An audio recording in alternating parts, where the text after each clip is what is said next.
Welcome to the show known as Conversations with Ralph Walker. Oftentimes people ask me, how do you find guests for your show? What do you go through?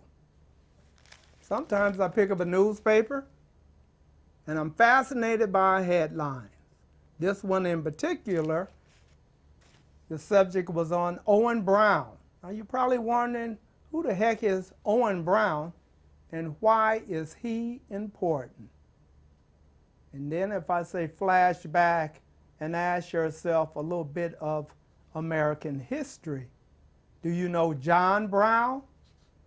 Oh, Hollywood often makes him look like a madman.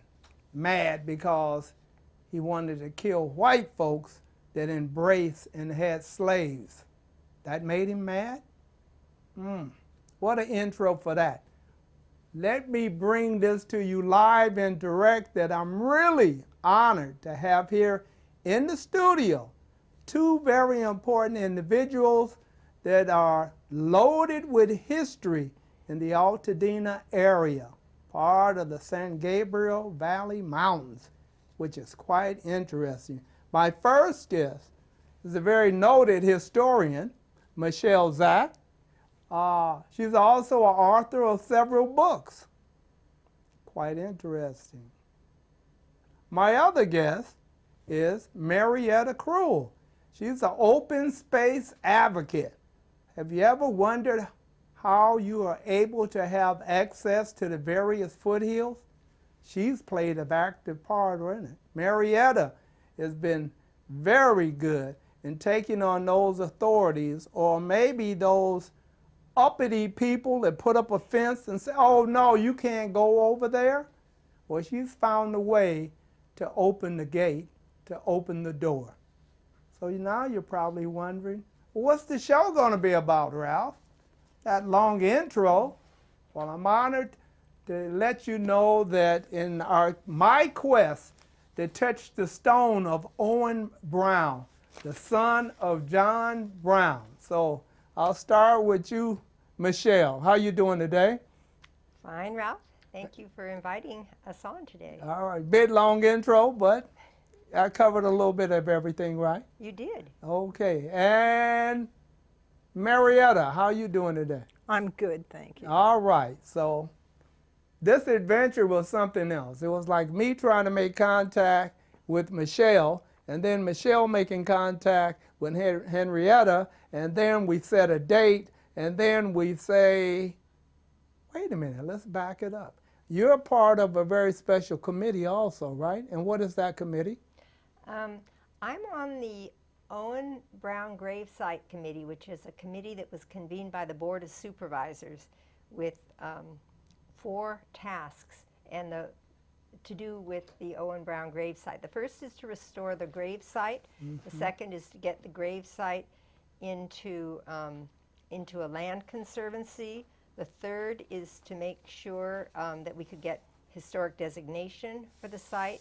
And then the fourth thing is to do work on creating educational programs so that the incredible story of Owen Brown, who came out here after the Civil War and after being on the run for 20 years after Harper's Ferry, where his father's failed raid led to his father being tried and hung. Okay, hold stop now. You're running with the story. But there's only 4 things our committee does. Okay, and that's all right, what they well, are. let's go back to number 1. Number 1 was restoring the gravesite. The gravesite. Was it missing? Was it lost? It was. How do you restore? What's restoration? The gravestone had been missing since 2002. This last time. It had gone missing several times over its long history, either removed by vandals or possibly the last time by a property owner who didn't want people coming up to the gravesite because he wanted to develop the land for real estate. But isn't that sacred land? Well, I think it is sacred, and in fact the public has an adjudicated right to visit the gravesite, but that particular landowner was thinking, well, maybe if I throw the gravestone away and hide it, maybe people will stop coming, and then then I could sell the land for a couple $1,000,000 and someone will build a nice house up here. Okay, well, let's talk about the gravestone, because we're not talking about a 5-pound rock, boulder. We're talking about a very large item, right?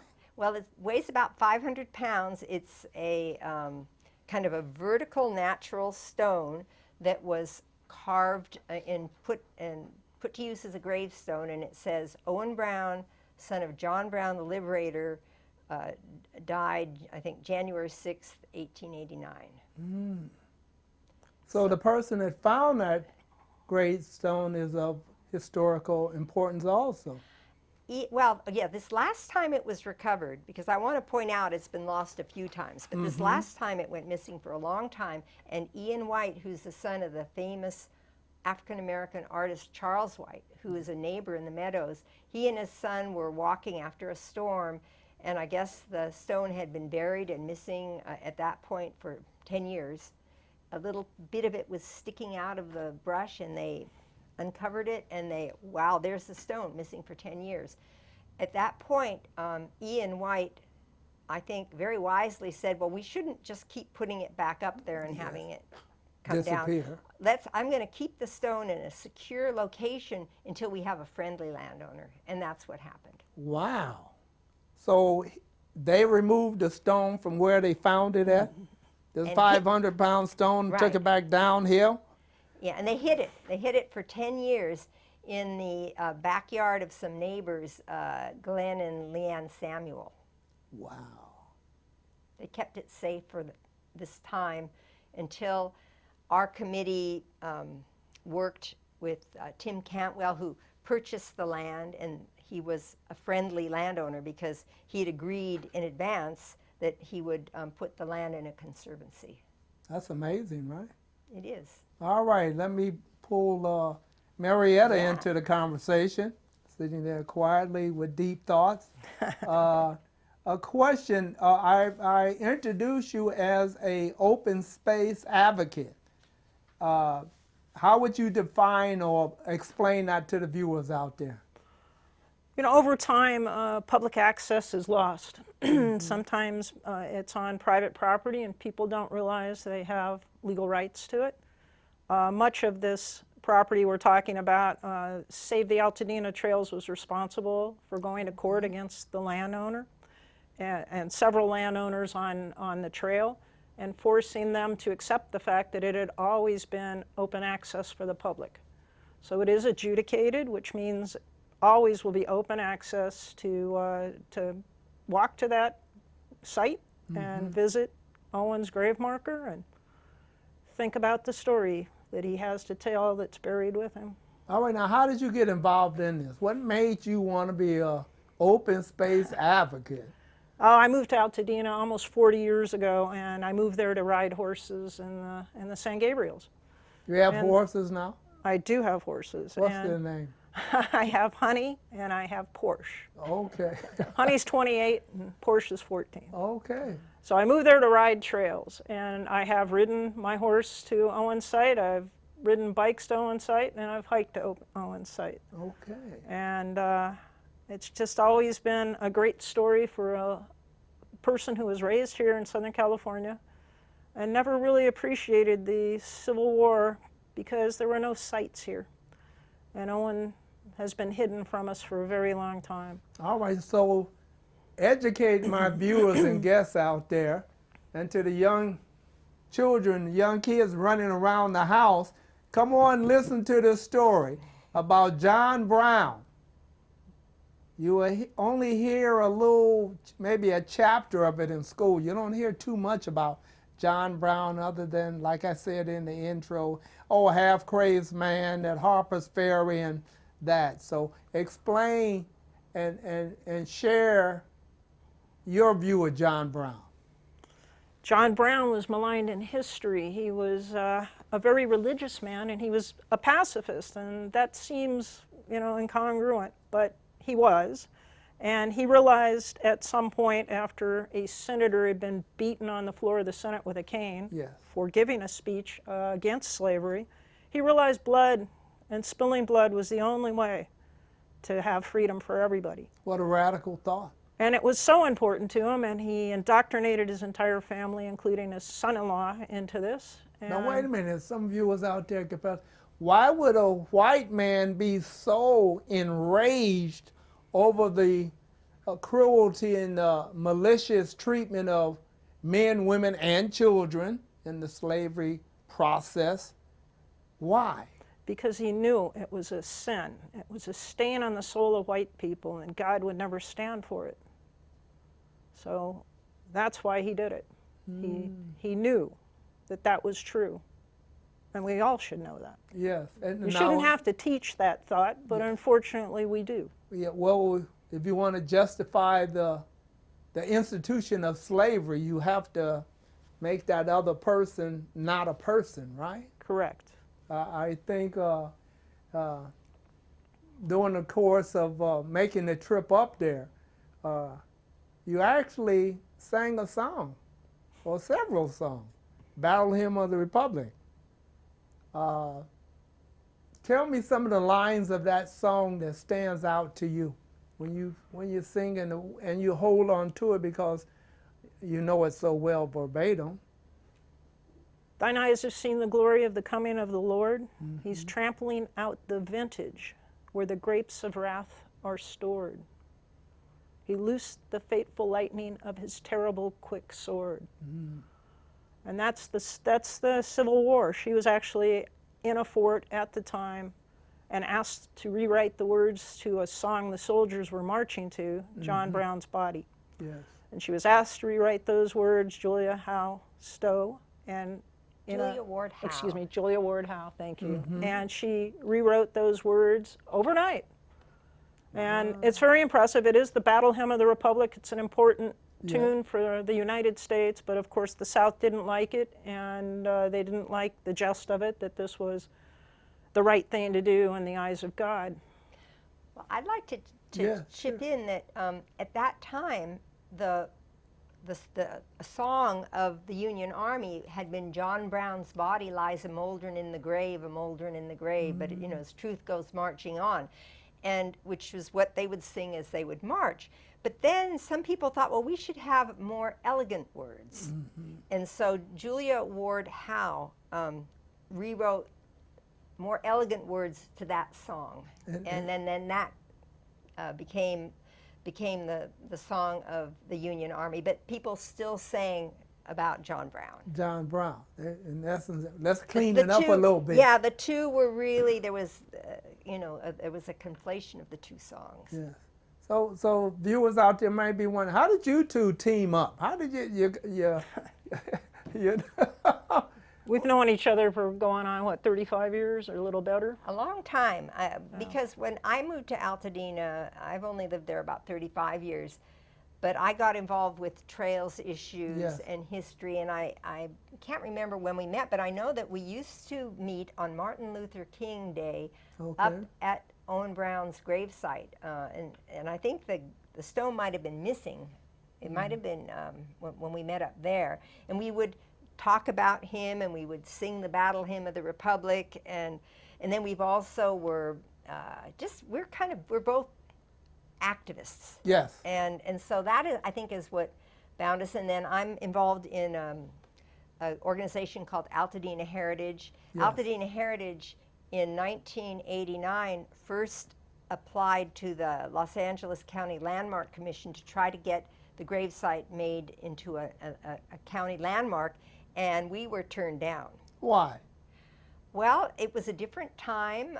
Maybe the application wasn't the best. I don't know. They just thought, well, he just died here. He didn't, And, what about the history and his legacy? Right, and the fact that he was a celebrity, that people would come up and want to shake his hand, where he and his brother lived in the foothills of Altadena, near where he's buried, was really a spot where you would come to contemplate, the Civil War. All right, take me and the viewers back to Owen Brown coming to Pasadena, because when I think of Pasadena, I think of Jackie Robinson and his ill treatment. But to think Owen Brown would be like a rock star, he would be this noted person that people would be eager to. Well, he was a celebrity, I think, partly because he was the one who escaped Harper's Ferry. So most of his co-conspirators were caught and killed. Yes. Some of them had a legal process and they had a trial, and then they were found guilty and they were hung, like his father, and a couple of his brothers were killed at the site. He escaped, and he made a harrowing escape and was a fugitive for 20 years. And there's an account of this in the Atlantic Monthly magazine. You can Google it. I think it was in the 1870s. So Harper's Ferry happened in 1859. He was a fugitive.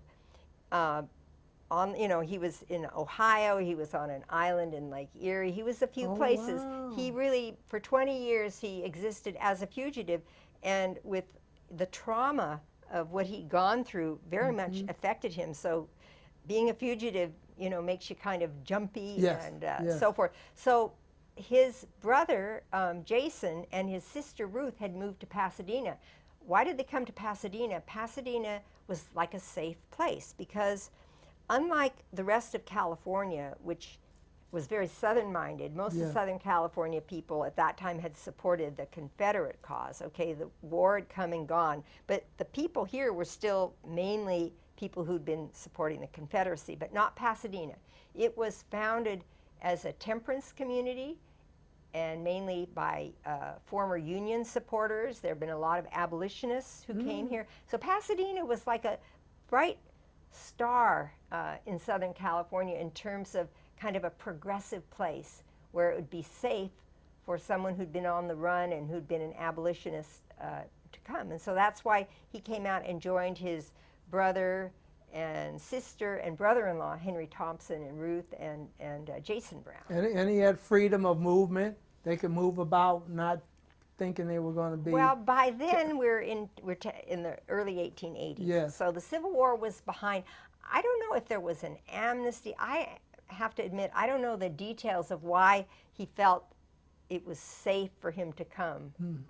But he was, when he arrived in town, I believe they had a parade for him. He was very well known. His family was very well known. And respected for a parade in Pasadena. Right, in Pasadena. Yeah, of all places, as I still ponder that thought of Pasadena and how it changed. Pasadena has had ups and downs and gone through various political identities over the years, but at that time, they were an enclave of temperance-minded people, and Owen was a real strong temperance man. He didn't believe in drinking, so that was another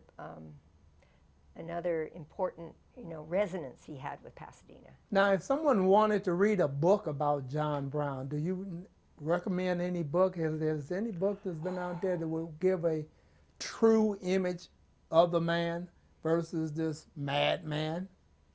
Well, the Marietta, the one you lent me, it was really good, and I'm not trying to think of what the title. I don't know. But there are so many books. The really interesting thing about John Brown is how many years later he remains very controversial, and people are always coming up with new theories to explain him. For a long time, his reputation was really maligned, and then he was revived, and people are saying, wait a minute, he wasn't crazy. Yes. At the time, I mean, with the sort of the reinterpretation by the South of the war, the lost noble cause, etc., it made a lot of sense to them. It served their purpose to make him a crazy madman. Of course. And so for a long time, that was sort of the accepted view.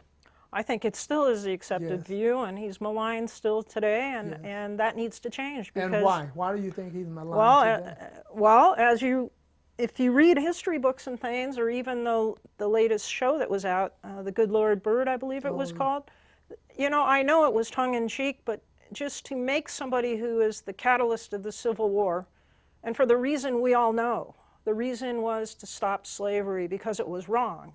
And to have the South, or a particular general named Jubal Early at the end of the 1800s with the Daughters of the American Confederacy, They Yeah. take on the task of rewriting history, which is unusual because usually the victor writes history. Yes, controlling the narrative. They controlled the narrative, and they decided that the scariest thing was abolitionism and any kind of equality. And so the way out of that was to malign the stars of that, and that was the Brown family. But even at the time, after Harper's Ferry, in between the time when John Brown had his trial Yes. and when he hung, the people who loved him said, hey, plead insanity. Oh, because yeah. he was a firebrand. We don't want to take Yeah. away from his passion.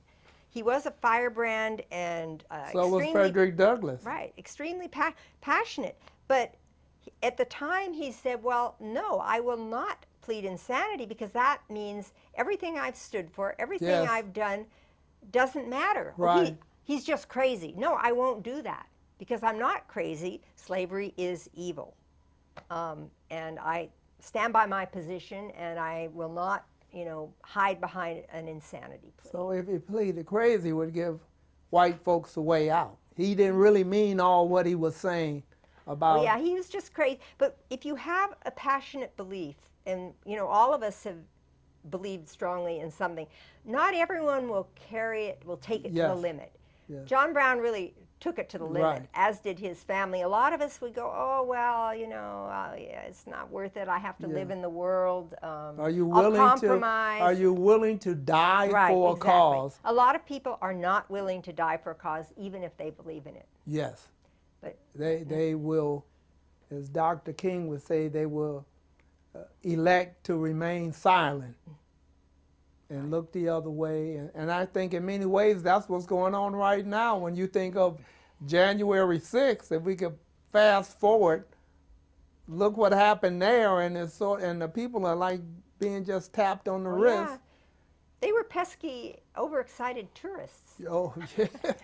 if they can control Yeah, when the good history, people remain until- silent about an evil, Yes. then you get something like the Holocaust, So or true. you get the continuation of slavery.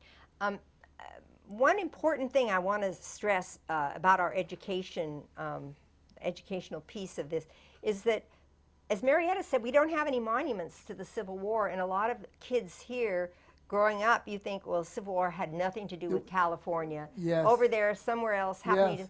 However, what has been lost, and what a whole new generation of historians are really stressing, is that the Civil War was a total American war. One of the main causes Yes. of the Civil War was not slavery in itself. That had been going on for a long time. It was the expansion of slavery yes. to the West. Right. So, and California was the jewel, especially Southern California, because if you take that Mason-Dixon line, carry it across the United States, it cuts California in half. Southern part of California was very Southern-minded. And since the Army had sort of been controlled by Southerners in the Yes. run-up to the Civil War, and then when they were in the Confederacy, they wanted a path to the sea across the United States. They wanted to be able to trade with Asia. So it was very important. They were really fighting to try to gain territory in the West. So Right. California and the West, especially the Southwest, were major causes of the Civil War because that's where slavery wanted to expand into. Which made that state that we're talking about also in the conversation would be Texas. Oh yeah, Texas. Texas was an early, and they joined the Confederacy. There were all sorts of schemes afoot at the time. Because they didn't happen, they've been forgotten about. But a lot of the Southerners and Confederates had idea of creating a whole new nation, not just of the United States and Texas, but to take a bite out of Mexico too. Oh, yes. And have this whole Confederate empire where slavery would be the economic model. All right, here's a question for you. I'm noted for asking questions. Why did you ask that question? How is your relationship with other white folks when you talk about history and the importance of John Brown or Owen Brown, or you get into a political conversation, or if we won't call it political, we'll just say history.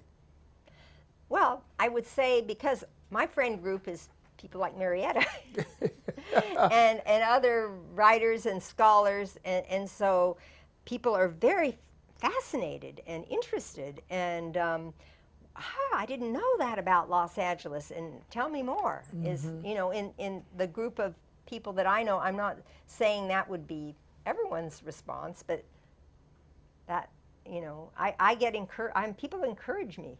Okay. I Marietta, have you too. occurrences that trouble me, and I won't put up with it. Oh, I don't even want to breathe the air in the room of yes. some people when I hear what they think. And I don't accept it, and I don't accept acquiescence. Acquiescence is worse. You know, just standing by and not wanting to take a side, that's wrong. Yes. And that's the problem, are the people that are silent. Yes. Everybody has a stake in this, and the outcome of the Civil War got twisted right away within 10, 15 years. Reconstruction was no longer happening as it should have. And I believe it's Frederick Douglass. I just heard a quote, and it was, if war between the whites brings freedom for blacks, what will peace between the whites bring? And I'm sad to say it did not result in what it should have. And we've been struggling and fighting with that ever since, including in 1964 when I was 9, and we started to get a new civil rights bill 100 years later, after, what, 625,000 people died in the Civil War? Yeah. And we're still struggling with 100 years later, and here we are today. We still can't get it right. Well, maybe the Civil War never ended. It didn't. It didn't. I think we're at a really interesting historical moment right now, though, with Black Lives Matter and George Floyd. There is a real reckoning in our country right now, and understanding that we can't keep kicking the can down the road. I mean, there has been progress. There's real progress, but that doesn't mean that we've solved our problems. But right now, the whole idea of how the war is memorialized, who gets to decide who's memorialized. You know, we've got monuments to Confederates coming down. And here in Altadena, we're putting up a memorial to an abolitionist who was a white guy who thought, I'm as tainted by slavery as everybody else. As long as we have that stain. Which is so powerful. It's very powerful. Because we don't hear that white voice admitting that, yes, this stain is upon me and upon my children also, because they benefit from it, regardless of what they might say, oh, I had nothing to do with it. Along that line, I'm always amazed to be around activists that happen to be white, okay? Because it's a beautiful thing to understand that you're not in this battle by yourself, that there are people out there that may look like the enemy, but in their heart and their soul, they are with you. And so now let me ask you this question. How do you elect to educate young people coming up and other ones with a listful ear to hear? How do you incorporate education of Owen Brown, making him relevant to now and what's going on? Well, we've got a plan for that. We're working with Pasadena Unified School District, and one of the things we're doing is we're working with a documentary filmmaker. He's going to make a film that sort of tells the story of John Brown and Owen Brown and kind of folds it within the whole struggle that we've in Altadena have gone through to save his grave site and to put his stone back. And then I'm working with a wonderful teacher, Tamaki Edwards, and one of her jobs within PUSD is she's focusing on diversity, equity, and inclusion, I think.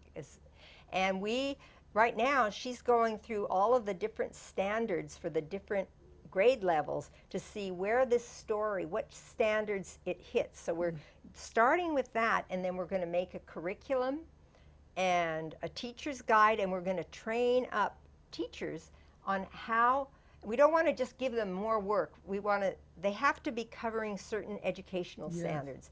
And we're going to help them tell this great local story that is a wonderfully teachable because it's controversial, it's exciting, it's, you know, it's new information for a lot of people. And so we're going to incorporate it into local classrooms, and we're also going to share the movie with the community and Yes. and other people who want to get involved, you know, giving talks to their different groups. Yes. There's a lot of ways. So we can- what about the opposing side that said, oh, wait a minute, John Brown?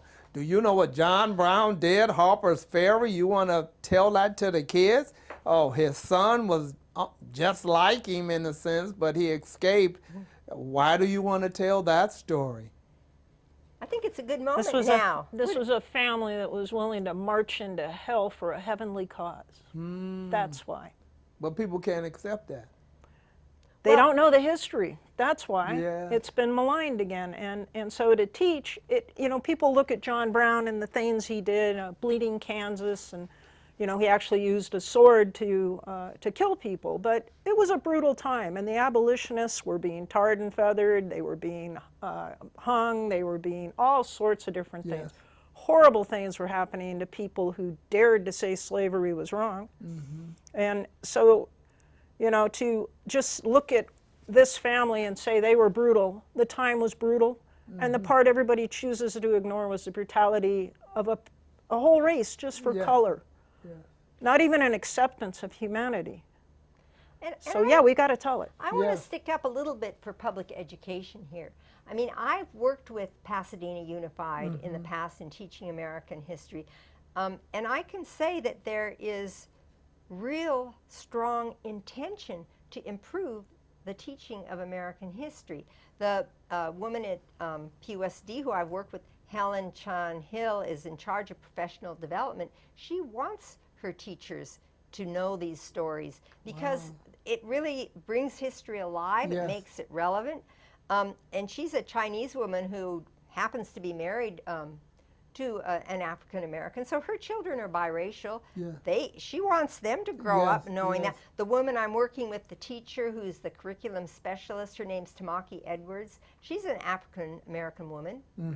So there are, you know, there are a lot of forces for good and people who want to improve our understanding of history so that we can learn its lessons. Right. And I don't know how the hands of time is ticking, but I know on, it was July 30th, myself and my two guests, August 30th, right? it was, no. No, it's oh, July. no, it's July. Oh man, I'm in the wrong month. Sorry. No problem. Normally that's me, okay?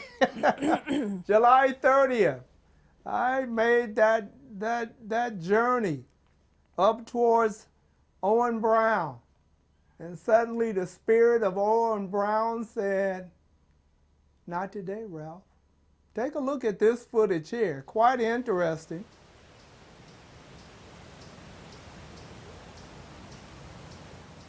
This one is for John Brown, Owen Brown, and all the folks that supported him back then. His spirit and his name carries on, even in 2021, as we make our trek up this road that will challenge your heart, your soul, and your commitment. You will stumble, you will fall, but when you make it to that sacred spot, you'll realize that you have been infused to carry on the work of John Brown, Owen Brown, and that's cleansing America in a mental, understand that, in a mental way. The cleansing of America is needed. The re-education is needed. John Brown was not a deranged white man that just wanted to kill white folks. He thought, or he was inspired to do a physical cleansing in America because it was greatly needed then and it's greatly needed now. And the two dogs that were with us, they belong to Marietta, Riley, and don't tell me, Frankie. Is that correct? Correct. All right. What breed are they now? They're Australian Shepherds. Yes, yes, yes, yes. I found a shade spot, and I think they enjoyed that. They did. They did. I got to catch my breath, and I think I also got a reawakening too with the people that we encountered, the doctor, which was like amazing. Okay. Yeah, doctor just turned up just in time, doctoring. Quite amazing. And I kept thinking, I wonder what Michele, and I knew this phone was going to go off, Michele and Marietta, what were they thinking? Here this guy trying to make it up to Owen Brown's tombstone, headstone, and suddenly he stops dead in his track, and whoosh. You were down. Yes. Your thoughts? I thought, Ralph, Ralph, are you? You know, we worried that you could be dead. Yeah, you know, because you just kind of crumpled and were there lying on the ground. But then you fairly quickly came to, and we poured water over you. Yes, gave me a baptism Right. by the abolitionists of today, Michele and Marietta. It's like I really found two friends right here. And I just feel so good about it. I became like so obsessed with doing the story and wanted to make it happen, made contact. Didn't think it was going to be able to make it happen because we have to bring his name in there, Paul Ayers? Paul Ayers. He couldn't make it. Tell the people the role. Paul Ayers played a really important role in all of this. He is an attorney who adjudicated a lawsuit back in 2005, 2006, which guaranteed public access to the gravesite. That is when after the gravestone last disappeared, the then owners started putting up "Don't trespass" signs, and he rolled his camper on there and was scaring people away. He'd like have a shotgun that would come out, you know, and try to scare people away. I encountered him myself. Yes. So on behalf of Save the Altadena Trails, which is a local group that was based in the Meadows neighborhood of Altadena, they had a lawsuit which Paul won for them. And part of that lawsuit was that they had certain rights to the hilltop. And one of those was to put a monument up there, because at the time of the lawsuit, remember the monument had gone missing in 2002. There was no monument up there. We didn't know if it would ever be found. So part of his judgment was that STAT, Save the Altadena Trails, which has devolved into Paul Ayers, that he would be able to put a monument up there. So our committee has teamed up with him. He is an expert in forensic photography. He helped us determine through comparing, I don't know, how many dozens of historic photos, looking at the ridge lines of pictures, to figure out exactly where the gravestone should be. That's amazing. So he did that, and then the hill had eroded a little bit. We didn't want to put a gravestone back and have like Owen sort of lying downhill. Yeah. So we built a low retaining wall, and we backfilled it with dirt, and we created a nice flat spot, but it is the spot where Owen Brown was buried. Quite amazing. So that was Paul's role, and he's been really helpful at this case. He's a volunteer just like we are. Okay. Now, if someone wanted to get involved with Altadena on the historical side, what do we have a point of contact? Well, I would really invite anyone interested. At this point, the best way to support this project is to come to our public meetings. The next one is August 11th at 6 p.m. You can go to the LA County Department of Regional Planning and just put Owen Brown in in the search. Also to join Altadena Heritage. Altadena Heritage, you know, since 1989 and at various times, you know, until now, has really been bird dogging this issue. And we're still working along with Marietta, who represents the trail groups, and then Diane Markison, who represents the Altadena Town Council. But the organization you can join is Altadena Heritage. Right. Now, they have newsletters that come out. Yes, we do. Right. And right. newsletters, programs, you know, very Altadena specific group. And in one particular newsletter on Owen Brown, you had a group of people back in the day surrounding the tombstone, right? And notably, they're all dressed up, and you see black folks. And white folks. And white folks. Do we know the names of these people? We know some of them. One of them, the Prince family. I think that's something Paul is looking into, yes. and other also Altadena Historical Society has also. I think there might be some files there that you can go. But I think now one of our big hopes is that this is going to really spark more research. We would like to identify some of the people in those photographs. We know the Prince family, they are still around. And I don't know if a few other people in the photo have been identified, but that is something for future scholars and an ongoing project that would be really interesting. Well, I know as you trek upwards towards Owen Brown, you see a sign that says Meadows. Can you tell me something about Meadows in Altadena? You know, the Meadows was an early on area that was mixed race. And so that was very important in Altadena. Yes. Was that in the 50s, I believe? 40s? 50s and 60s it developed.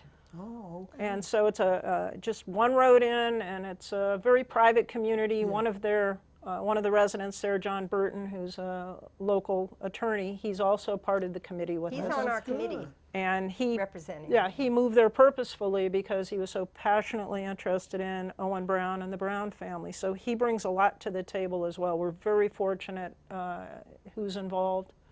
Like to get him on the show. He would be very interesting for many reasons. Yes. Yeah, he is a big aficionado of Civil War and especially Owen and John Brown. When we were looking for a Meadows representative, I happened to go onto his Facebook page, and he had the very photo that you are referencing. Yeah. And he's a civil rights attorney.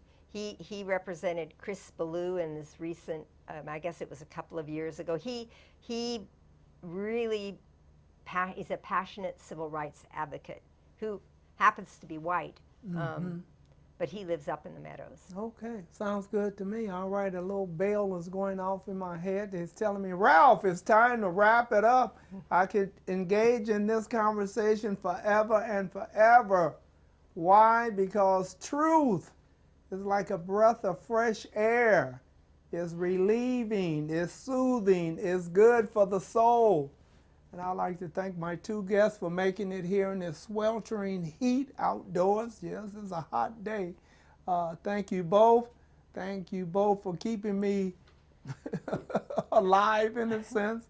But to touch history and to continue to march with people for righteousness is a beautiful thing.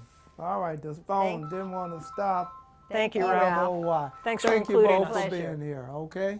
And you, the viewers out there, understand, when you look towards the mountains, there's a rich history along the foothills in the San Gabriel Valley.